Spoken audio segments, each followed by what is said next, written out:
Hello, you wonderful people, and welcome to another episode of SuperFantaFi. This being a show where it's about TV shows of the supernatural, fantasy, and/or science fictional genre. For today's episode, I'm gonna talk about Ishura, season 1, episode 3. A lot of really interesting things went down in this episode, so let's break it down. So this particular episode, we're dealing with like two kind of key figures in it, and that being Dakai is one, and obviously we also learn a little bit more about Regnejee. I keep like struggling with that name. Obviously, we were introduced to him last episode, but we get even deeper introduction this episode. It seems like that's probably going to be the thing going forward too. Those seems to be like 2 an episode, maybe. That's how that's going to tally out because the next episode deals with that too. But either way, not only do we learn about them individually, but we also get a little more world building, learn a little bit more about Taryn. Obviously, she's kind of this benevolent leader, as we saw that interaction with that little boy, and it's like, oh, like, because of you, my dad's like work is good, but it's like, no, like, I'm making sure that everyone's okay, and your dad, just like your dad is doing his job, I'm just doing my job as well. And so we find out she used to be part of the 29 officials of Arteria. She was the ranked 23rd general, so it's like, it kind of makes sense in the grand scheme of things for you to kind of basically go off and spin off and lead an independence of a country and create the Principality of Lithia. It kind of makes sense you would be someone of a high-ranking position to do that. So, and maybe I think that also speaks volumes, maybe a lot about her, maybe even speaks volumes about Aracia, the fact that she's the only person who spun off like that. Like, you're the only high-ranking person that's done that, I guess that just makes her that. I mean, because, they talked her up about, like, right, she's not only powerful and does she have the martial arts skills, she's also got the political, like, strategist side of things as well. So, but she more directly connects with Dakai's side of the episode where we're introduced to him. We actually kind of learn a little bit more about the visitors, because it's something we tackled a little bit in episode 1. We haven't really tackled back to it yet, but the way she phrased it, she was like, the distant world, basically any like abnormalities, something that's apparent, flows from the distant world into this world, which makes me go, wait, so like, is the distant world a living entity where it's like, oh, you're too much of a chaotic being, you're too destructive, you're too much, we kick you out and send you to this world? Or is it just kind of like it's not necessarily a living entity, but more like, is it like the distant world itself of just like, it's a natural force, like, it's an entity that doesn't, like, it's kind of a conscious entity, yes, but it's not like a living being. It's just like it's a consciousness that's like, you're too much of an issue, because it doesn't just send people here, it sends weapons and items, anything that's too like detrimental to the distant world gets sent here. And that's why I'm like, is it like the distant world itself, or is it like a very specific person who does it, or is it just kind of like a natural thing of the moment you raise to the level of becoming like an apparent like issue, then the distant world's like, boom, you get the boot. Like, that was just so interesting. We didn't really hear too much about that with Sojiro's element to the episode, as we know, like, he's in that same boat, because he even told Dakai had talked about the golem situation, because I guess Taryn was hoping to have that, because he was like collecting some other stuff beside the code star that he delivered to her, because she's going to need a bigger arsenal to deal with Arteria, because eventually it will come to war. They will, I mean, they've been making small jabs at you with all of these bandits that have been attacking you, these outlaws, because they're testing your defenses. It's not even meant to be like they're going to really do some damage. It's like, if your response, it's just meant to be testing the water and your response, and so it makes it that much easier when they go in the offensive, that they know how to tackle, how long it's going to take you to respond and stuff like that, like how long it's going to take Regnejee like to enter the battlefield, and how long him and his army is going to take to be launched and ready to attack and stuff. So a lot of that response time is being tested. But so I don't know if Taryn necessarily wanted the golem from episode 1, but she even thought that it was actually Dakai that ended up beating, but he was like, no, but it's someone just as strong as me, because he was like, yeah, it still was in its like right shoulder or something, right? And it's like, so she doesn't know enough, because obviously she thought he defeated it. So it's like, yeah, whoever that is somewhere out there.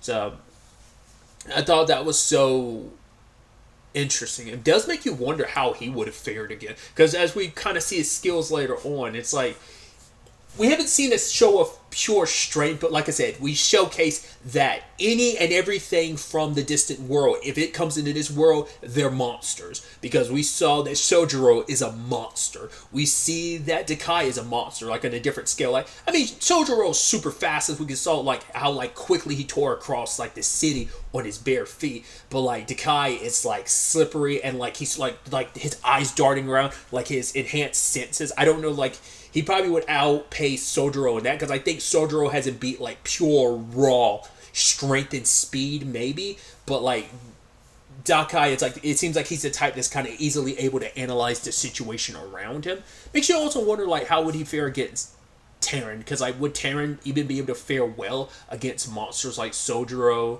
or even because like I say, like visitors seem like they're in their own like monsters. Like the comparison I kept making is like Tower of God. They're kind of like the irregulars versus the regulars. Like everyone else, like the top dogs, like a Terran or like an Alice who we got introduced last episode, they're the regulars. But people like Sojiro and Dakai are like irregulars, you know. So that's what I'm curious if like that's fully equatable or not.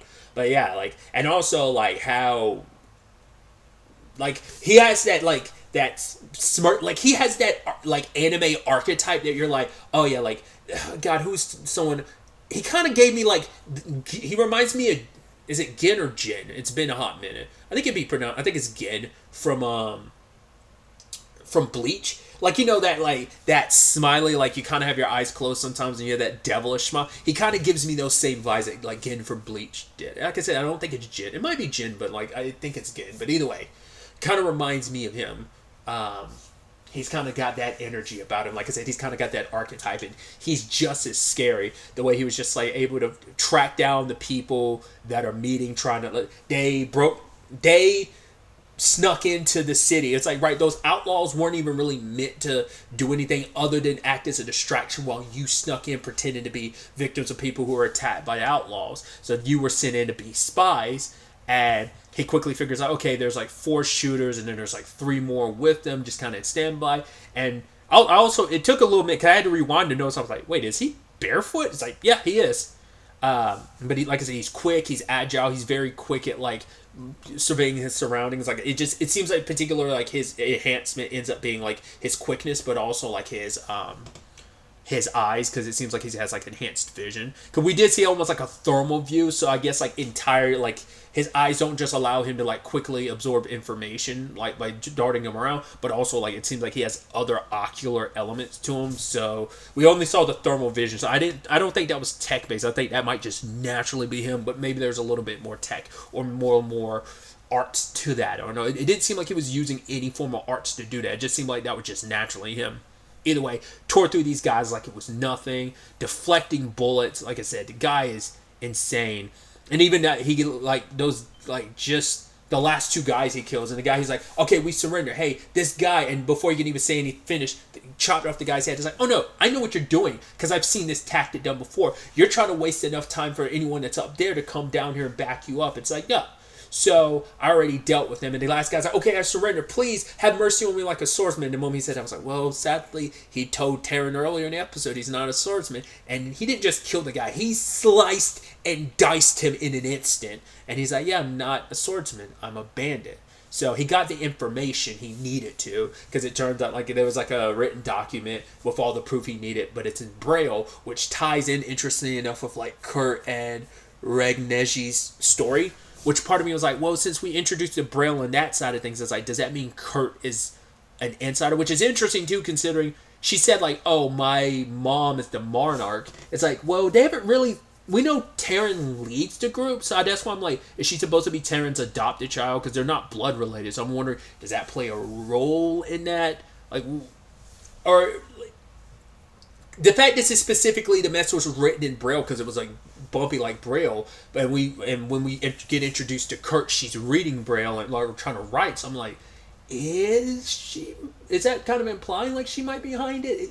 They left that super open ended, like it could be her, but it couldn't be, and it might just maybe be indicative of who's ever on their side. But it's like it has to be someone on the inside, and if your mom is in fact Terran, then but like I said, she was specifically, they didn't just say Terran's name, they just said the monarch. So I'm like, I don't know if like Terran oversees things, but there is like a leadership where it's like maybe below her, or maybe even like she serves as the general, but maybe they're like, so she has a lot of sway and power, but maybe she's not like the top one, even though it seems like she is the top of the brass when it comes to Lithia. So that's what I was like, whatever the case may be, she's definitely not blood related to the monarch, whether it is Terran or not. I'm leaning more towards it's Terran, but I just there's the way they phrased that made me feel like it wasn't Terran, because they never just said her by name. They just said like, oh yeah, I'm the monarch's daughter, making it seem like she's not Terran's kid. But she's definitely not blood related to whoever it is, because we saw in her backstory, her entire village was wiped out by the true devil, Demon King, and around that same time is when she lost the light in her eyes, as the narrator says, which begs to question, was it like the fear and the trauma of all that snatched away her eyesight? Because it doesn't seem like her eyes, I mean, for what we've seen, it doesn't look like her eyes are like actually damaged, but maybe the horror of it like literally stole the light from her eyes so much that like she basically lost her sight. Like maybe it isn't something, so maybe that metaphorical trauma was literal in a lot of ways. And you know, I mean, because trauma, you know, something mental can have physical repercussions on the body, so maybe that's what that is, or I don't know. But it also ties into Regnejee's story, because at the same time her entire village was wiped out, he lost like all of his people to all the wyverns that were like his family or the pack that he was a part of ended up getting wiped out. And the only thing that kept them from going insane was each other. More specifically, the song she sang. And that's why present day, she's like, oh, there's other singers out there better than me. He's like, yeah, shut up, but I want to hear you sing. Because that song brought them together, but it also kept both of them sane when their entire worlds were flipped so far upside down. But yeah, we pick up more with Regnejee in this episode, and he's like, right, there was a missing Mina child, you know, a human child, and it's like, once again, the fact is they're using a specific word, meaning it must mean like they might not be quite human. They're humanoid, but they're not like human. But it was like a Mina child, a 9-year-old, ended up disappearing. Did one of you eat him? And the guy was like, yeah, it was that commander or general or lieutenant, whatever. He did it. But Regnejee like ends up attacking the guy who said something, and it's like you could tell with his voice like he was a little nervous and stuff. Like he was trying to point and blame. He's like, but why me? It's like, oh, you idiot! I'm not stupid. Like, I know it was really you. I could be mistaken, but I'm pretty sure that, because the guy never gave any defense to himself. And I guess that was enough for him, because it's like, right, if you were really guilty, you would have probably put up some fight, but you didn't. You were just willing to take it because it's like, you're so fearful of me, so that means you weren't the one behind it, because the one who's running his mouth the most is the one that's trying to cover his tracks. So not only did he burn him, he like ripped him apart, started eating on his gut. So it's like, you're a little cannibalistic, but I'm guessing maybe that's just more of it's just like probably in like an animal kingdom type of way. It's just like, no, it's showing pure dominance. He's like, that guy was with me for a year, so I guess I didn't like break him enough. So anyone that came in to this squad in that same time frame as him, that came in the same unit as him, yeah, you're all going to be re-educated. I'm going to make sure none of this shit happens again, because there will be consequences. You eat one of the Mina, you will suffer the damn consequences, which is death, because they feed us enough. That is the deal. We do this work for them, and they feed us ample enough. And so going against that, you're putting all of what we've built, what all this represents, in a danger, and anyone that's a danger to what's built here and what this represents deserves nothing more than death. So kind of rules it with an iron fist. And even how the narrator describes it as, yeah, they move as a single unit, an entity, like with Regnejee like at the centerfold of it, but it's kind of like they are all kind of extensions of him. It's kind of what that is. So I thought that was interesting, because we still haven't quite gotten to how we got to where we are, where Regnejee is working with humans, and why he is such a core factor and aspect of, you know, Lithia. Like, how did he come to be? Like, was he originally part of Eurasia, or is it only Lithia that he became a part of? Like, did that happen? Because when you look at Kurt, like from that, when she was younger, it didn't seem like she was that much younger, so it feels like it might have only been like a couple years. Or to be fair, like, well, yeah, because the true Demon King only recently died, but it's like, didn't seem like she was that much younger, but maybe she was. Maybe, you know, it's hard to really judge. So who knows how long ago that was. So maybe they could have both been brought into fold around the same time. And for the army, like Regnejee's like unit to be as big as they are, because obviously there's sub units within that unit, but for the larger Wyvern unit, the Wyvern unit as a whole, like who knows how long that took to build and just put all this together. So it might not have come to its full capacity like it is. Because even some of those people, recruits, were only like a year old, so God knows how long he's been around. But I think it is kind of sweet, like showcasing the relationship between him and Kurt. Like I wonder, is she the main reason why he does what he does? Like, because protecting Lithia isn't just about protecting Lithia and what he's able to gain from it. It also gives him an excuse to look after the human that kept him from going insane. Like, they keep each other from falling too far into the darkness. They have each other. Especially because Kurt told this story about how the world started, the legend says, like, the world maker and an angel, which I thought was so interesting. I'm like, why specifically? And that's just interesting mythology of, like, an angel and the world maker. Why couldn't the world maker do it on their own? Why was an angel involved? It's kind of interesting. But yeah, like, kind of saying, like, that's how this world ended up getting made.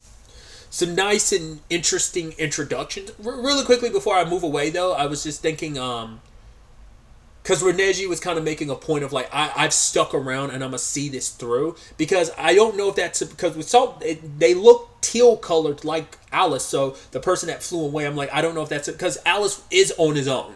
Like, Alice is just doing their own thing. But like Regnejee's almost like, I stayed behind. I decided to kind of take charge of all of this. Where someone else decided to run away and just do their own thing. I decided to stay behind and kind of lead the charge. So maybe that kind of leads to, if that was in fact Atlas, like I said, it seems like Atlas is supposed to be very unique amongst the Wyverns, so I'm assuming, I think I said Atlas.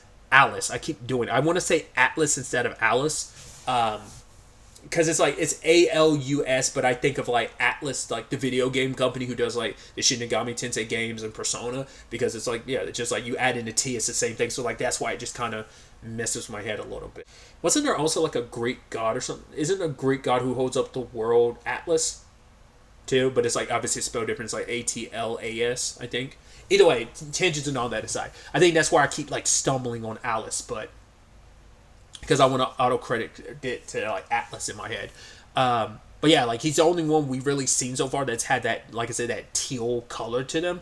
So we saw someone peel off like that when we saw like Regnejee's pass. So I'm like, that's got to be Atlas. So like the Alice, Jesus, I did it again. So I'm assuming there's going to probably potentially be bad blood, especially like once again these 12 warriors we're kind of following. They're going to bump into each other in a lot of ways and cross paths. So Alice and Regnejee probably going to be an issue there. Maybe, maybe not. We'll see how that all plays out. But I'm interested to see where the next episode takes us, because one of our other warriors, he's got a quote-unquote angel by his side, as he's supposed to be like delivering a package, which is apparently a very dangerous individual, as we see at the end of the episode, like in a jail cell or something. So what that all entails, we'll ultimately have to wait to see where the next episode takes us with all of that, and to kind of see where things kind of continue, as we're like little by little we are doing all the stuff in the background with Horatio, which I'm wondering if that breakout and that delivery has something to do with Horatio. Maybe, because it's like, oh yeah, it's a delivery job, not a cleanup job. He was trying to tell the angel because the angel was about to attack. So like I said, we'll probably find out more of those, not probably, we'll definitely find out more about those details next episode. So I'm curious to see what transpires and how this all little by little, like I said, chips away at like the larger background brewing war between Lithia and Horatio pans and plays out. But really, that's all I wanted to talk about. Until the next time we meet, be happy, be safe, live life to the fullest, and enjoy it. Good day and goodbye.